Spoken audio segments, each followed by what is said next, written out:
គ្រោះថ្នាក់លាក់មុខនៃជំងឺខ្លាញ់រោមថ្លើម7សញ្ញាព្រមាននិងទម្លាប់បំផ្លាញកោសិកាថ្លើមដោយមិនដឹងខ្លួនរាល់ថ្ងៃសរីរាង្គថ្លើមរបស់អ្នកកំពុងធ្វើការងារដ៏ធំមួយក្នុងការបន្សាបជាតិពុលនិងស្តុកទុកថាមពលឲ្យរាងកាយរបស់យើងដោយស្ងប់ស្ងាត់បំផុត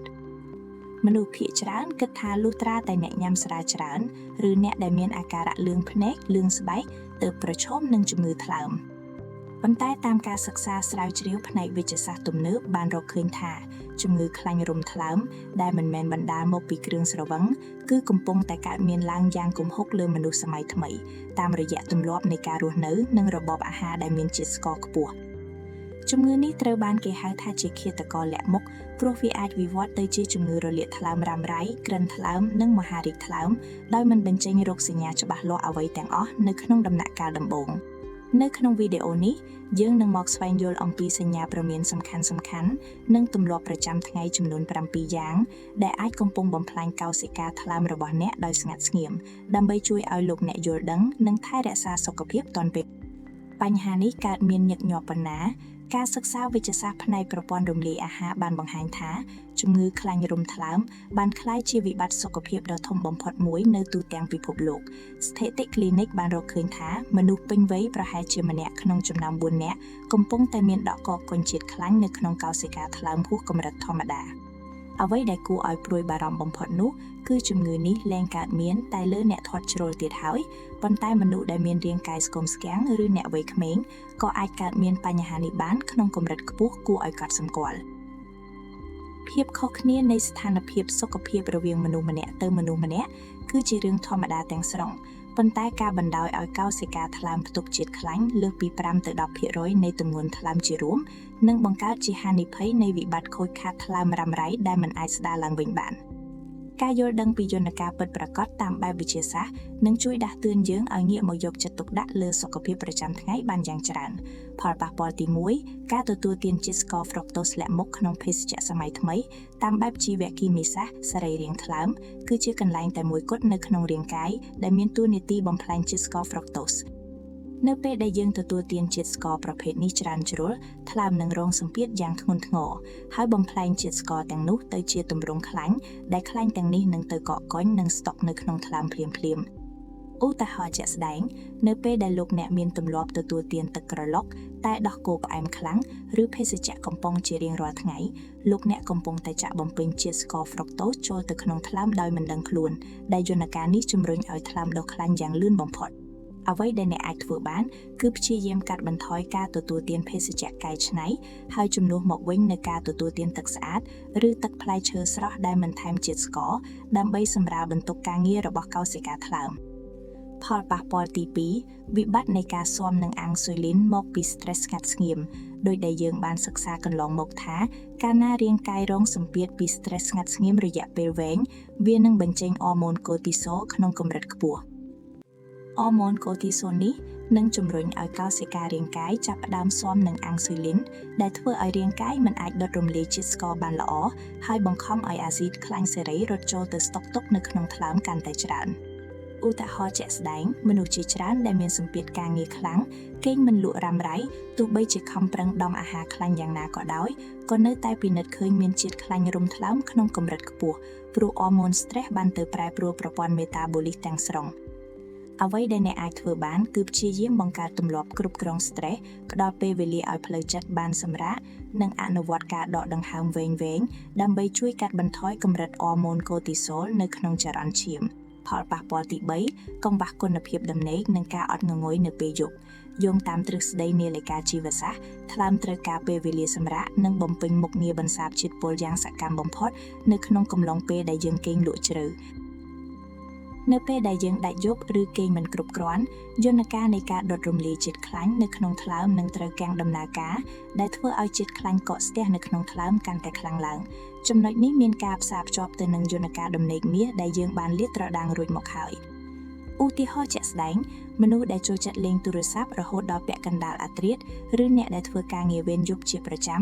តែងតែមានអារម្មណ៍ល្ហិតល្ហែងនៅពេលព្រឹកហើមពោះនិងមានខ្លាញ់រោមថ្លើមកើនឡើងព្រោះថ្លើមបាត់បង់ឱកាសមាសក្នុងការស្ដារកោសិ អ្វីដែលអ្នកអាចធ្វើបានគឺព្យាយាមរៀបចំម៉ោងចូលគេងឲ្យបានមុនម៉ោង10 យប់និងធានាឲ្យបាននៅដំណេកដែលមានគុណភាពពី7 ទៅ 8 ម៉ោងក្នុងមួយយប់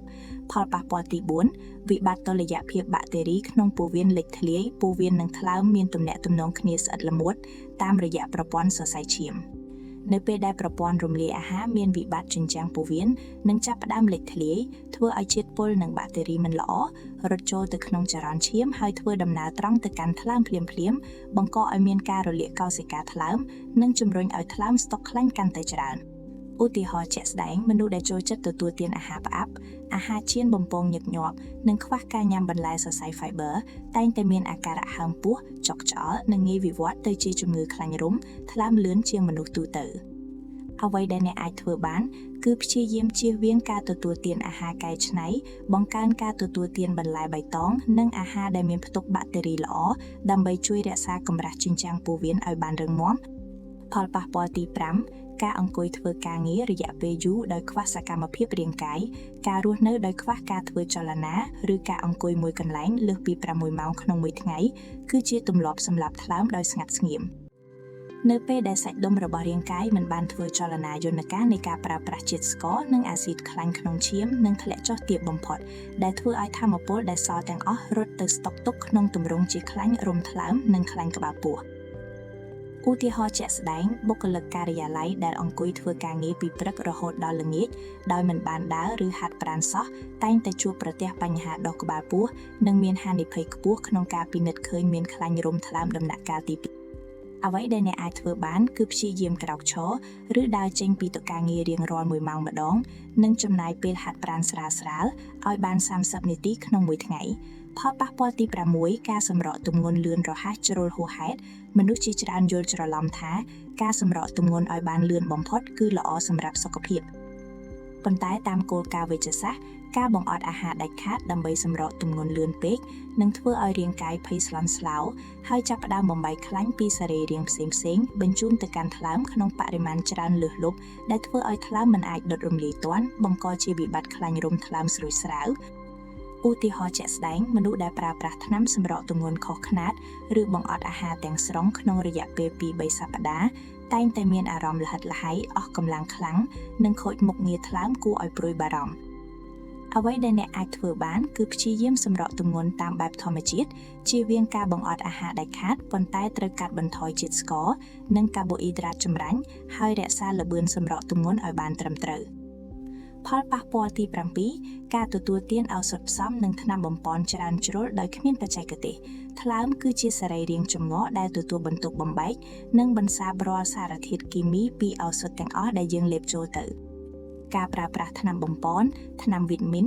ឬថ្នាំផ្សំសហគមន៍ច្រើនមុខក្នុងពេលតែមួយដោយគ្មានការណែនាំនឹងធ្វើឲ្យថ្លើមរលាកកោសិកាយ៉ាងធ្ងន់ធ្ងរនិងបាត់បង់សមត្ថភាពដុតរំលាយជាតិខ្លាញ់ឧទាហរណ៍ជាក់ស្ដែងមនុស្សជាច្រើនដែលចូលចិត្តទិញថ្នាំវីតាមីនបំប៉នសម្រស់ថ្នាំជំនួយស្បែកឬថ្នាំផ្សំផ្សេងៗមកពិសាជាប្រចាំតែងតែជួបប្រទះវិបត្តិជាតិពុលកកងក្នុងថ្លើមនិងកើតមានជំងឺខ្លាញ់រំថ្លើមដោយសារជាតិគីមីឱសថប្រសិនបើចង់ប្រើប្រាស់ចូលពិគ្រោះជាមួយគ្រូពេទ្យជំនាញដើម្បីទទួលបានការវាយតម្លៃត្រឹមត្រូវគន្លឹះយល់ដឹងផ្នែកវេជ្ជសាស្ត្រសរីរាង្គថ្លើមមានសមត្ថភាពជួសជុលកោសិកាខ្លះប៉ុន្តែมันអាចស្ដារការខូចខាតធ្ងន់ធ្ងរឬការខូចខាតរ៉ាំរ៉ៃឲ្យត្រឡប់មកដូចដើមវិញបានឡើយប្រសិនបើវាបានវិវត្តទៅជាដំណាក់កាលក្រិនថ្លើមទៅហើយនោះនេះមានន័យថាជំងឺខ្លាញ់រំថ្លើមនៅក្នុងដំណាក់កាលដំបូងគឺអាចកែប្រែនិងព្យាបាលឲ្យកោសិកាថ្លើមត្រឡប់មកស្អាតល្អវិញបានតាមរយៈការកែប្រែរបៀបរស់នៅសុខភាពថ្លើមគឺជានិរន្តរភាពនៃថាមពលជីវិតការបោះហូរថ្លើមចាប់ពីពេលនេះតទៅគឺជាជំហានដ៏សំខាន់សម្រាប់សុភមង្គលរយៈពេលវែងការបកស្រាយការយល់ខុសនិងការពិតដើម្បីកុំឲ្យមានការយល់ខុសយើងមកពិនិត្យមើលការពិតចំនួន592យ៉ាងការយល់ខុសទី1គឺលុះត្រាតែអ្នកញ៉ាំស្រាខ្លាំងទើបអាចកើតជំងឺខ្លាញ់រំថ្លើមការពិតគឺមិនត្រឹមត្រូវទេមនុស្សដែលមិនធ្លាប់ប៉ះពាល់គ្រឿងស្រវឹងសោះក៏អាចកើតជំងឺនេះក្នុងកម្រិតធ្ងន់ធ្ងរបានដែរដោយសារការញ៉ាំផ្អែមនិងអាហារខ្លាញ់កែច្នៃការយល់ខុសទី2គឺមនុស្សស្គមគ្មានផ្លូវកើតជំងឺខ្លាញ់រំថ្លើមឡើយការពិតគឺមិនត្រឹមត្រូវទេមនុស្សស្គមដែលមានខ្លាញ់លាក់មុខឬមានទម្លាប់រស់នៅមិនល្អអាចមានខ្លាញ់កកក្នុងថ្លើមខ្ពស់ខុសប្រក្រតីការយល់ខុសទី3គឺជំងឺខ្លាញ់រំថ្លើមគ្រាន់តែជារឿងធម្មតាដែលមិនបង្កគ្រោះថ្នាក់ដល់ជីវិត ការពិតគឺមិនត្រឹមត្រូវទេប្រសិនបើទុកចោលដោយមិនព្យាបាលវាអាចវិវត្តទៅជារលាកថ្លើមក្រិនថ្លើមនិងមហារីកថ្លើមយ៉ាងគ្រោះថ្នាក់ការយល់ខុសទី4គឺការញ៉ាំផ្លែឈើកាន់តែច្រើនកាន់តែល្អសម្រាប់អ្នកមានខ្លាញ់រំការពិតគឺមិនត្រឹមត្រូវទេផ្លែឈើផ្អែមខ្លាំងមានជាតិស្ករហ្វ្រុកតូសខ្ពស់ដែលអាចធ្វើឲ្យខ្លាញ់កក្នុងថ្លើមកាន់តែច្រើនការយល់ខុសទី5គឺការលេបថ្នាំបន្សាបថ្លើមអាចព្យាបាលជំងឺខ្លាញ់រំថ្លើមបានទាំងស្រុងការពិតគឺមិនត្រឹមត្រូវទេគ្មានឱសថអាភូតហេតុណាមួយអាចលុបបំបាត់ខ្លាញ់រំថ្លើមបានឡើយលុះត្រាតែមានការកែប្រែរបៀបរស់នៅនិងរបបអាហារការយល់ខុសទី6គឺជំងឺខ្លាញ់រំថ្លើមមិនអាចព្យាបាលឲ្យជាសះស្បើយឡើងវិញបានទេការពិតគឺមិនត្រឹមត្រូវទេនៅក្នុងដំណាក់កាលដំបូងការសម្រកទម្ងន់ត្រឹមត្រូវនិងការដុំផ្អែមអាចជួយឲ្យថ្លើមត្រឡប់មកល្អធម្មតាវិញបាន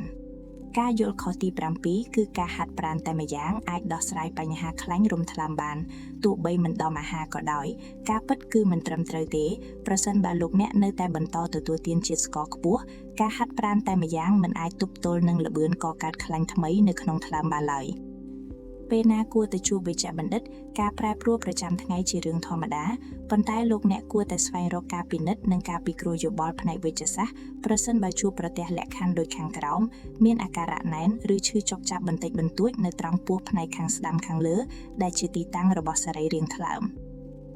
មានអារម្មណ៍អស់កម្លាំងខ្លាំងខុសធម្មតាលហិតលហៃពេញមួយថ្ងៃទោះបីជាបានគេងសម្រាកគ្រប់គ្រាន់ក៏ដោយសង្កេតឃើញស្បែកឬផ្នែកពណ៌សនៃក្របភ្នែកចាប់ផ្ដើមប្រែពណ៌ទៅជាលឿងស្រអាប់ឬមានអាការៈទឹកនោមពណ៌លឿងចាស់ខុសប្រក្រតីប្រសិនបើលោកអ្នកមានកត្តាហានិភ័យដូចជាជំងឺទឹកនោមផ្អែមលើសសម្ពាធឈាមឬដុសក្បាលពោះខ្លាំងការពិនិត្យអ៊ុលត្រាសោននិងពិនិត្យមុខងារថ្លើមតាមឈាមយ៉ាងហោចណាស់មួយឆ្នាំម្ដងគឺជាជំហានចាំបាច់បំផុតប្រសិនបើលោកអ្នកមានបញ្ហាសុខភាពឬរោគសញ្ញាដែលបន្តយូរសូមពិគ្រោះជាមួយវេជ្ជបណ្ឌិតជំនាញដើម្បីទទួលបានការវាយតម្លៃនិងការព្យាបាលសមស្របសូមចងចាំថាសរីរាង្គថ្លើមប្រៀបដូចជាខែការពារជីវិតដ៏ស្ងប់ស្ងាត់មួយដែលតែងតែលះបង់និងប្រឹងប្រែងធ្វើការងារដើម្បីយើងជារៀងរាល់វិនាទីសូមព្យាយាមគេងឲ្យបានគ្រប់គ្រាន់និងមានគុណភាពព្យាយាមធ្វើលំហាត់ប្រាណឲ្យបានទៀងទាត់ទទួលទានអាហារដែលមានតុល្យភាពផ្ដល់ពេលវេលាសម្រាប់ផ្លូវចិត្តហើយស្វែងរកជំនួយពីអ្នកជំនាញនៅពេលចាំបាច់ព្រោះសកម្មភាពទាំងនេះគឺជាវិធីសាស្ត្រសំខាន់ៗក្នុងការថែរក្សាសរីរាង្គកាយនិងការពារសុខភាពរយៈពេលវែងដើម្បីធានាសុខភាពល្អនិងសុភមង្គលគ្រួសារការផ្លាស់ប្ដូរតូចៗក្នុងជីវិតប្រចាំថ្ងៃអាចរួមចំណែកយ៉ាងសំខាន់ក្នុងការលើកកម្ពស់សុខភាពរយៈពេលវែងប្រសិនបើវីដេអូនេះមានប្រយោជន៍សម្រាប់លោកអ្នកសូមចុច like និង share ដើម្បីឲ្យមនុស្សជាទីស្រឡាញ់របស់លោកអ្នកបានទទួលចំណេះដឹងនេះផងដែរតើលោកអ្នកឬសមាជិកក្នុងគ្រួសារធ្លាប់ពិនិត្យឃើញមានជំងឺខ្លាញ់រំថ្លើមដែរឬទេសូមសរសេរ comment ចែករំលែកបទពិសោធន៍របស់លោកអ្នកនៅខាងក្រោមហើយកុំភ្លេច subscribe channel Healthy XY ដើម្បីទទួលបានមាតិកាសុខភាពថ្មីៗដែលផ្អែកលើភស្តុតាងវិទ្យាសាស្ត្រសូមអរគុណនិងជូនពរឲ្យលោកអ្នកមានសុខភាពល្អមានចិត្តស្ងប់និងមានសុភមង្គលជានិច្ចវីដេអូនេះមានគោលបំណងផ្ដល់ព័ត៌មាននិងចំណេះដឹងសុខភាពទូទៅប៉ុណ្ណោះប្រសិនបើលោកអ្នកមានរោគសញ្ញាឬបញ្ហាសុខភាពសូមពិគ្រោះជាមួយវេជ្ជបណ្ឌិតឬអ្នកជំនាញសុខភាពដែលមានអាជ្ញាប័ណ្ណ